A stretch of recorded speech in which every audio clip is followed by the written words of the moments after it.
So welcome, folks. Um, yeah, nice to see your names over there in the chat.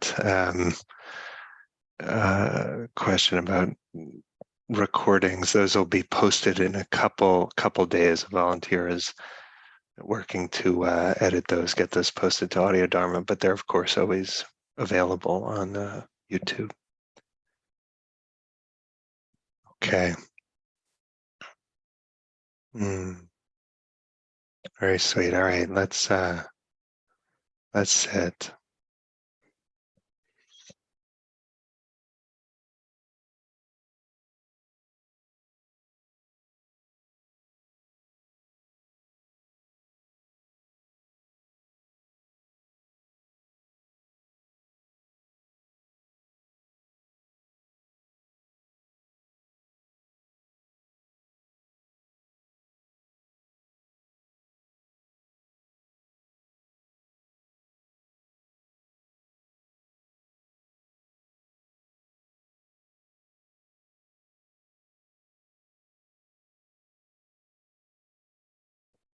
Maybe we could summarize the Dharma as saying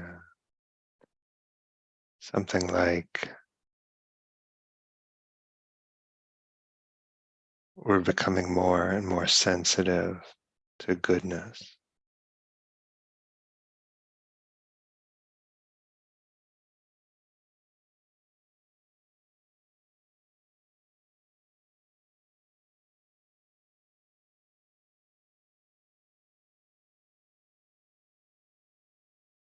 The goodness within oneself, goodness of others,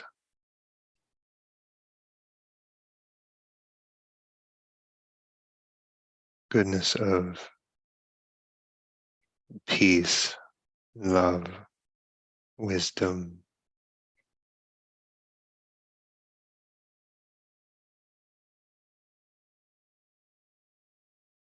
goodness of the path,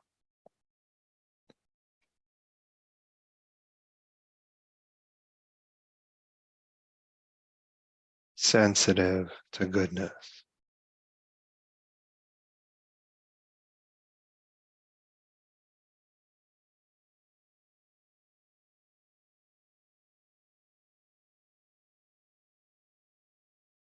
And the goodness that runs through us, surrounds us, becomes both very ordinary and very touching.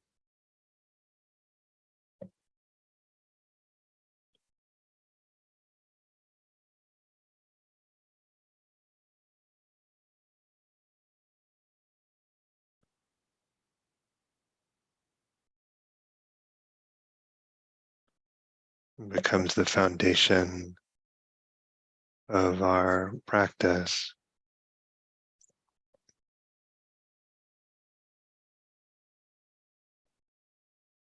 Kind of bedrock from which our efforts emerge, to which our efforts return.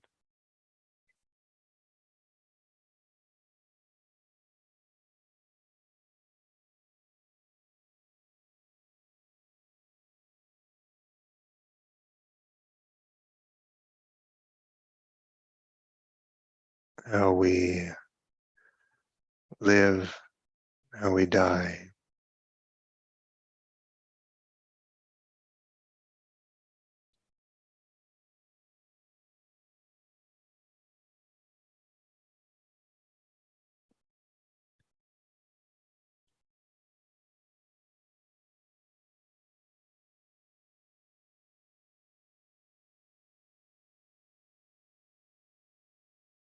So sensing as we begin the way goodness runs right through you.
If we get tight, contracted,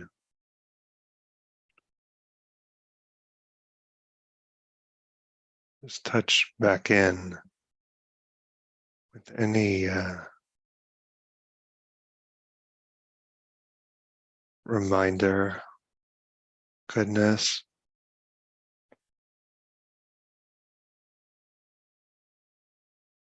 ensuring we're not alienated from it.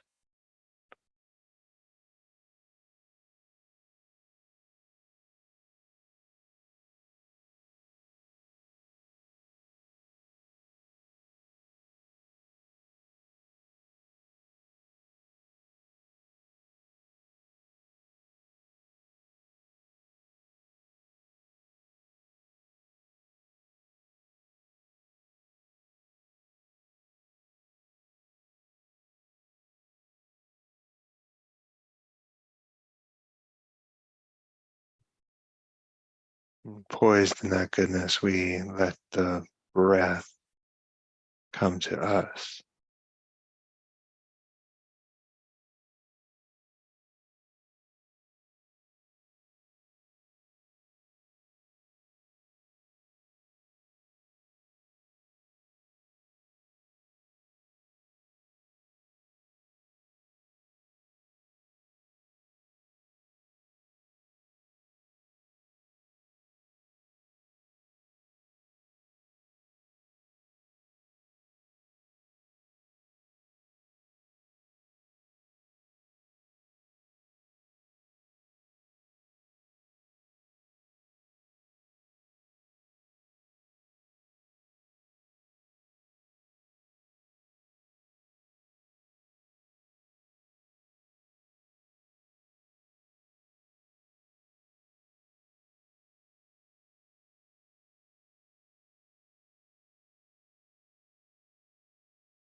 Noticing the relief that comes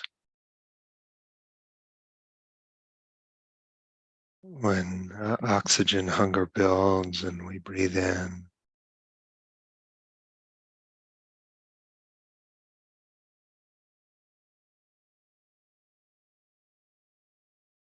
Saturating our body with exactly what it needs.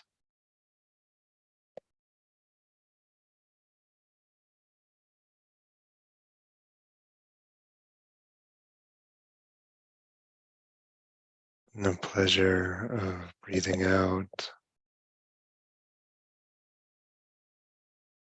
When we've been nourished by the in-breath,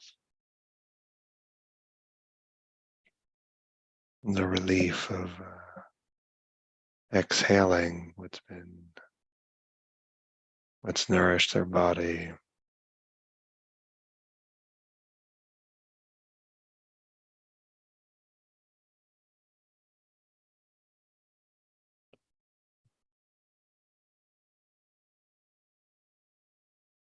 These cycles of giving, receiving constitutes a life.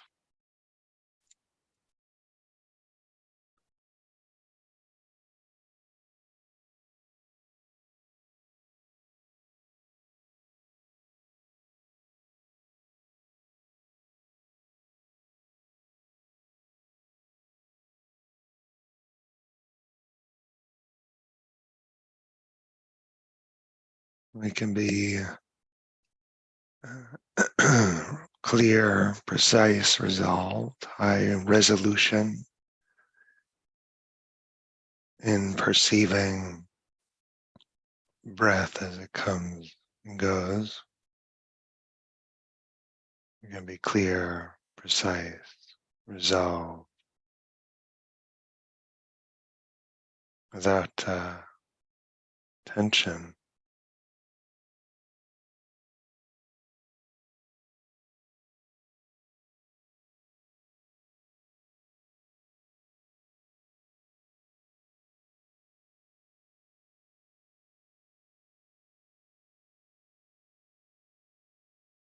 Kind of devotion that is unhurried.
It's so natural to hedge our bets on this moment,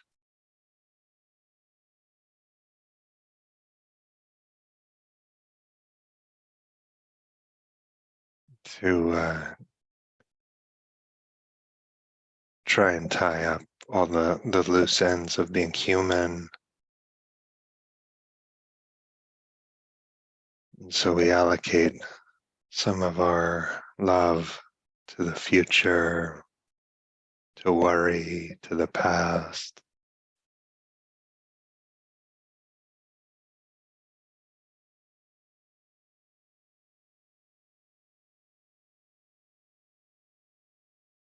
But maybe suspended in some sense of goodness, of care. We relax our vigilance, feel safe enough to devote ourselves to what's here, to your body breathing.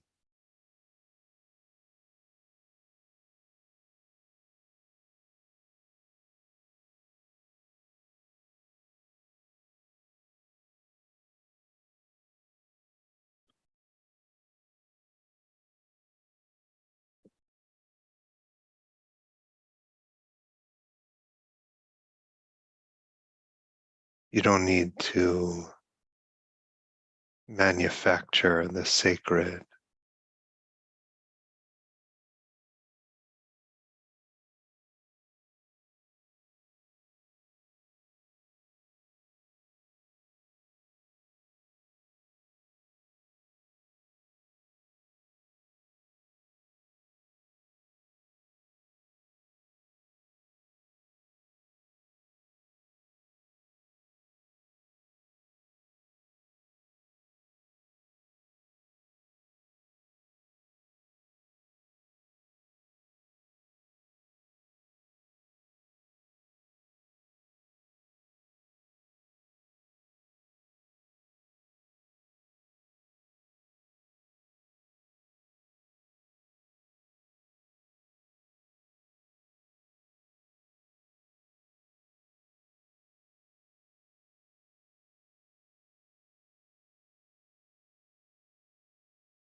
It's good to sit with you.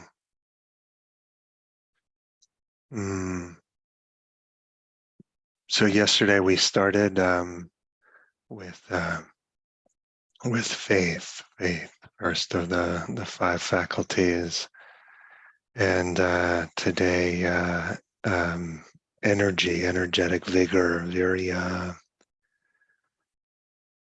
So I just a few days ago finished teaching a retreat at IRC with Inez Friedman, and the theme was doing and non-doing, and we would sort of alternate Dharma talks, and she represented the effortful side, the doing, and I represented the dimensions of the path where we mostly get out of the way.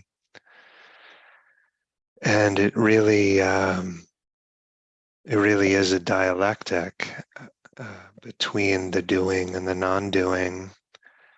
But the effortful side is no joke. This path is not something for nothing. In Guttara Nikaya, the Buddha said that he was careful never to rest on contented with his skillful qualities. It says, relentlessly I exerted myself. Gladly would I let the flesh and blood in my body dry up, leaving just the skin, tendons, and bones. But if I had not attained what can be reached through human firmness, human persistence, human striving, there will be no relaxing by persistence. Yeah, and you hear that and see how it lands in your mind. And I think historically I've been quite inspired by kind of images of warrior-like effort, and they've held a certain place in my heart and mind. But we want to interrogate, where do we source our effort from? Sometimes it's okay to strive. Most long-term practitioners have periods of striving. There's some striving, there's some clinging.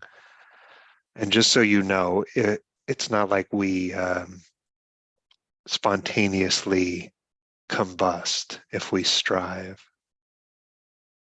But all the kind of willfulness can actually reinforce a sense of self, the sense of me striving to make practice work, kind of. And that striving, solidifies a kind of wrong view, maybe we say. I described a very kind of willful mode of practice to a teacher, and with incredible, really just exquisite kindness, the teacher said to me something like, "Matthew, you're running a Dharma race from stupid to stupid." Those Dharma moments, you don't forget that. It actually filled me with delight, just to feel in that moment released, released from this willful mode of virya, of effort. Because for me, somewhere early in my practice, virya and sakyaditi got yoked together. This effort and self-view, the contraction and tension of self got yoked together. And the sense of who I was and my place on this spiritual path and progress and my problems, my defilements, all kind of congealed in this sense of, in a way, beginning with wrong view. And there was this real tangle of Dhammachanda and conceit. Dhammachanda my heart longing for the Dharma, and the kind of sincerity and beauty of that longing was mixed in with a whole raft of self-view. And in that self-view, in that conceit, there is self-harshness is born, idealism and unbalanced striving is born, comparing mind, competitiveness is born, a whole kind of flood of pain. And so we make effort, we really do make effort, but we must all witness the limits of our willfulness, to witness the limits of our, to actually vividly encounter the willfulness failing us, to encounter the ways that sourcing our effort from that wellspring leads to some tension. And so the question, like, what does effort for you look like on the other side of your willfulness? It's a kind of koan. Is it possible for us to rest amidst effort? I would love when teacher Tisha Bell Qigong, we would do Qigong in the morning before retreat sitting started, and the language he would use is like underdo it. We're still doing it. It was still 6 a.m. and we're awake and moving, but underdo it. Sayadaw Tejaniya says, right effort is effort with wisdom. Because where there is wisdom, there's interest. The desire to know something is wisdom at work. Being mindful is not difficult, but it's difficult to be continuously aware. For that, you need right effort. But it doesn't require a great deal of energy. It's a relaxed perseverance in reminding yourself to be aware. When you're aware, wisdom unfolds naturally, and there's still more interest. If the mind's relaxed, the mind knows something about itself. The meaning of effort is to continue, try to be patient, try to be relaxed. Effort is, it's a major theme in the suttas. I'm not a scholar, but my understanding is it's like you kind of numerical count. Effort is up there in terms of frequently mentioned themes, and it is in part a major theme in the suttas because neurosis is often the path of least resistance.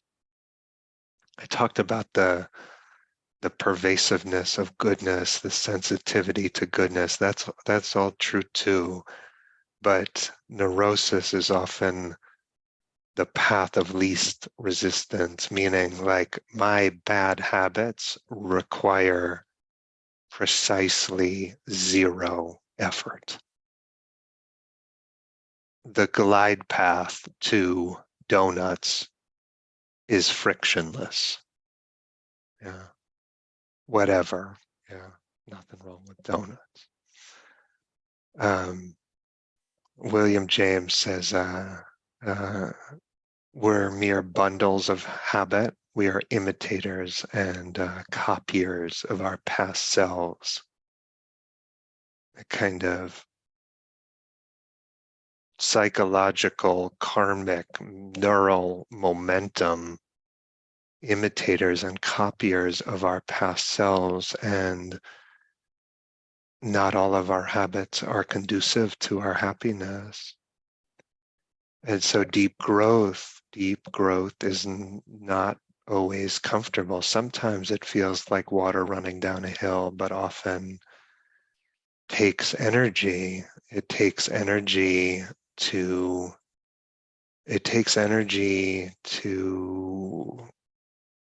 listen to our own best advice. When we know what needs to be done, we often have some access to wisdom, but it's hard to listen to that. Shantideva says, we hate suffering, but love its causes. That's a remarkable distillation of so much. Hate suffering, but love its causes. And one way of reading that is that clinging has partially worked. It's been reinforced. It's been conserved over time, certainly over evolutionary time, but over the time of our own life, clinging's been reinforced. And the craving, clinging, acquisition, maybe momentary relief, and then disappointment, and then a new that disappointment, the unquenchability of craving, that gives rise to a new cycle, another round. We try it again, and Dharma looks at the ways that suffering has been reinforced, the partial satisfaction of clinging, anger with its honeyed tip and poisoned root, the Buddha said.